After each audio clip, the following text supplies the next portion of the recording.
عبداللہ بن حبیب رحمہ اللہ نے فرمایا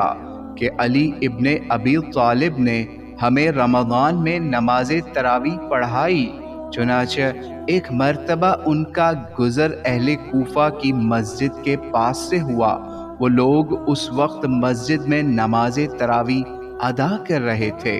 تو علی رضی اللہ عنہ نے ان کو فرمایا، اے ابن خطاب، اللہ آپ کی قبر کو روشن کرے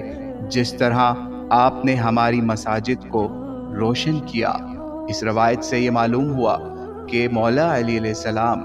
حضرت عمر ابن خطاب سے کتنی محبت کرتے تھے کہ ان کا تراویح کو مسلسل قائم رکھنے کا عمل بھی ان کو بہت پسند تھا، جو کہ آج بھی مسلمانوں میں پورے آب و تاب کے ساتھ قائم و دائم ہے۔